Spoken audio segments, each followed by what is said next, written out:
முந்தைய காணொளியில் பொருட்கள் 3 நிலைகளில் இருப்பதை பார்த்தோம். அதேபோல் 4வதாக ஒரு நிலையும் இருக்கிறது என்பதையும் பார்த்தோம். அதுதான் மின்ம நிலை. அந்த மின்ம நிலையை நான் எப்படி செய்தேன் என்பதையும் பார்ப்போம். அதற்கு தேவை இந்த ஒளிரும் விளக்கு. ஆனால் இந்த விளக்கு வேலை செய்யாது. ஏனென்றால் இதிலுள்ள தங்குத நிலைகள் அறுந்துவிட்டன. அடுத்து இது 30,000 வோல்ட் மின்னழுத்தத்தை கொடுக்கக்கூடிய ஒரு மின்னாக்கி. கிட்டத்தட்ட 30,000 வோல்ட் மின்னழுத்தம் இருப்பதால் தான் 1 சென்டிமீட்டர் இடைவெளியிலேயே இங்கு தீப்பொறி உருவாகிறது.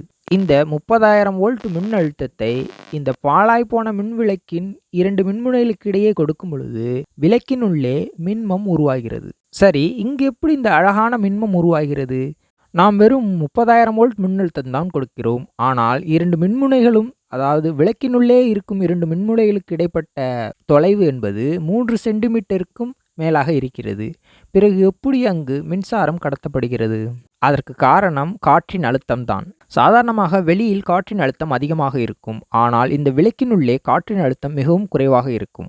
அதேபோல் அந்த விளக்கினுள்ளே இருக்கும் காற்று என்பது ஆர்கன் அல்லது நைட்ரஜன் காற்றாகத்தான் இருக்கும். இந்த ஆர்கன் மற்றும் நைட்ரஜன் வளிகள் இரண்டும் தீப்பற்றாத வளிகள்.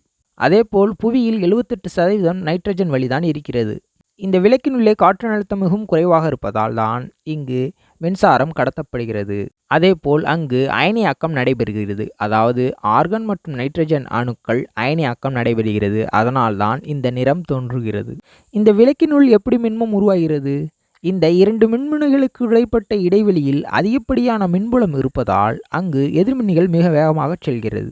அதனால் வேகமாக செல்லும் பொழுது அந்த எதிர்மின்னிகள் இடையே இருக்கும் நைட்ரஜன் அல்லது ஆர்கன் வளியுடன் மோதுவதால் அங்கு நைட்ரஜன் அணுவின் எதிர்மின்னிகள் கிளர்ச்சி அடைந்து மீண்டும் தரைநிலைக்கு வரும் பொழுது அங்கு நிறங்கள் தோன்றுகிறது. அதேபோல் இந்த நியான் விளக்கை பாருங்கள். இந்த நியான் விளக்கிலும் எதையுமே தொடாமலேயே நியான் வழி ஒளிர்கிறது. நியான் வழி அயனியாக்கம் அடைகிறது அதிகப்படியான மின்புலத்தால். அதேபோல் இந்த உடனொளிர்தல் விளக்கிலும் இந்த அதிகப்படியான மின்புலத்தை வைக்கும் பொழுது இது ஒளிர்கிறது. இதற்கு காரணம் இந்த உடனொளிர்தல் விளக்கினுள்ளே பாதரச ஆவி இருக்கும். அதிகப்படியான மின்புலத்தில் பாதரச அணுக்கள் அயனியாக்கம் அடைந்து புற ஊதா ஒளியை வெளியிடுகிறது. இந்த புற ஊதா ஒளி உடனொளிர்தல் விளக்கின் உட்புறமாக பூசப்பட்டிருக்கும் ஒளிரின் பொருள் மீது படும் பொழுது அதிலுள்ள அணுக்களின் எதிர்மின்னிகள் கிளர்ச்சி அடைந்து மீண்டும் தரைநிலைக்கு வரும் பொழுது ஒளியை வெளியிடுகிறது. அப்படித்தான் உடனொளிர்தல் விளக்கு வேலை செய்கிறது. அதிகப்படியான வெப்பம் அல்லது அதிகப்படியான மின்புலம் காற்றை அயனியாக்கம் செய்யும்.